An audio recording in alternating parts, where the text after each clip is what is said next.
as a Kenyan leader, I know that we leaders have a responsibility to Kenyans and no other person. I was deeply embarrassed, Honorable Speaker, that at a time when people are being deported from our neighboring country, and if you look at my passport, Honorable Speaker, I have the blue passport. It says East Africa Community.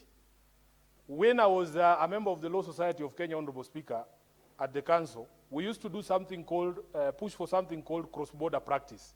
There are lawyers who are qualified from the University of Dar es Salaam, Tanzanians, who practice law in our Kenyan courts.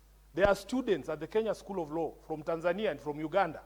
I know lawyers who went to Kampala International University and Makerere, who qualified there, and they have come to the Kenya School of Law. They are practicing law in Kenya.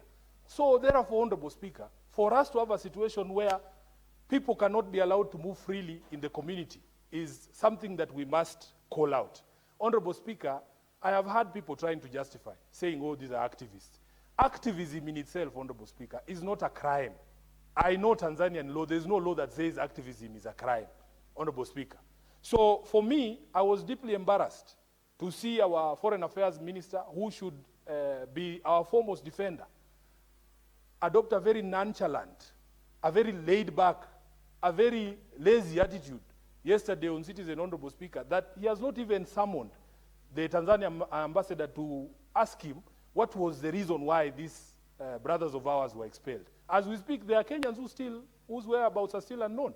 Just show some concern for your countrymen. That is the job that you are given to do, Honorable Speaker. So I was a bit disappointed. And we need to, as a community of nations in East Africa, we must, Honorable Speaker, call out dictatorial tendencies whenever they emerge, because we are all brothers. If you ask Senator Eddie at his border in Isebania, people trade and cross over freely. We are brothers and sisters, and we cannot allow a situation where we have Kenyans being deported. At least when I was deported from Angola, I took it in stride. By the way, nobody in government bothered, Honorable Speaker. But I was okay, because me, I can take care of myself. Plus, Angola is far away. We don't share any borders. I don't think I know any Kenyan who's married to an Angolan. It was okay. But Tanzania are our brothers and sisters. And we must, Honorable Speaker, stand up for every Kenyan. This is the reason why, Honorable Speaker, when people start conversations about patriotism, it is very difficult to love a country that does not care about you. That I know that if I am in a quandary somewhere outside Kenya, the Kenyan government, or at least the CS for Foreign Affairs, will not care what happens to Sifuna.